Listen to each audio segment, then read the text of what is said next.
Lux, Anguis here. So today's topic will be about how to make your best decision. Well, I've already spoken about when I've made a deal or when I have made an agreement with Lucifer that I want to get his name a tattoo. But something like my inner divinity, my guidance, my inner intuition told me like it doesn't like it to have it there, and it doesn't want to have it because it doesn't specifically help my evolutionary growth on my path of spiritual, mental, and psychological and material self-development and growth. So I came to the idea that sometimes our decision making shouldn't be only involved with our logical thinking, but also with our heart, with our gut, you know because it's just an example how you can strengthen the decision making that is more in alignment with yourself, more in alignment with your truest emotion, with your truest self, with your truest will. Just for example, how you can train it, how you can get awareness from it. Sometimes just think about back about some situations when you are in a near vicinity of certain people. And through some strange coincidence, you just feel in their surrounding bad, oppressed, or something is about to happen.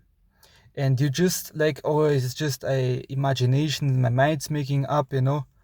But no, actually, I got your heart is telling you something is in the air. You know what I mean? Like you know this up the feeling, and then afterwards you're like, there comes these people at you and they press you. They want to have your money, for example, or they want to play tricks on you so you are not aware and they take your phone, for example. Just example how you can feel it. You feel something in the air, you feel not good about certain situations. Or when you have a friendship, for example, and true to your spiritual advancement on your way, you feel like your friends, for example, when you are in the vicinity, you just feel bad. You just feel bad all the time. You can't explain why.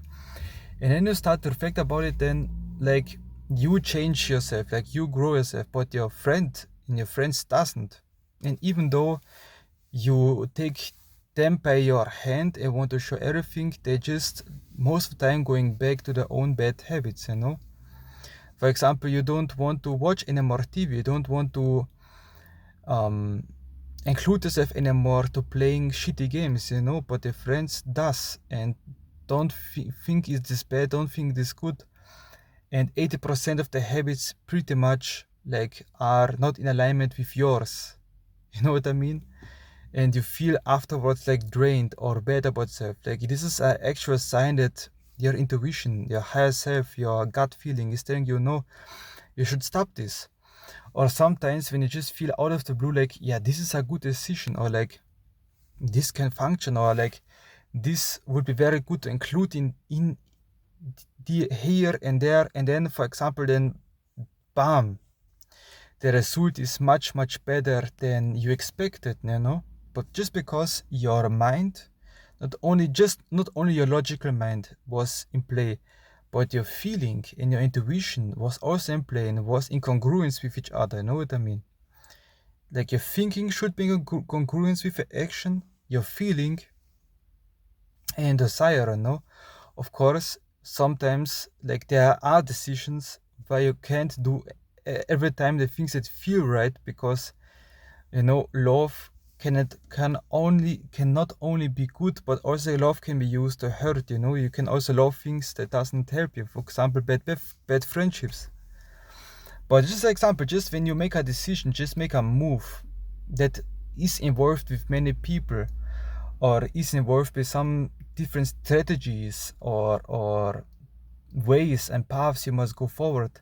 Just listen also to your gut, listen also to internal feeling. How do you feel about this decision? Because if I don't do this, and if it does even like, for example, you feel it is wrong and I know it is wrong, so did the action regardless. And then at least you can tell yourself, man, I know it, I shouldn't do this. But instead being like much more rudely awakened afterward if this doesn't function. Like you lose the half of the emotional pain from it if this apparently didn't work out. You know? Well, it's just one example that I think is very important to listen to your gut, listen to your heart, because sometimes you must leave situations, sometimes you must leave certain decisions out because instinctually you know this has nothing to do with your true nature, nothing to do with true will, nothing to do with a good outcome. It will just keeping you further stuck, you know. And listen to that and take it very, very seriously. It is your calling of your soul. It's a calling of a true path in the Saiyan life. Other than that, Naga bless, and we surely see and hear us again.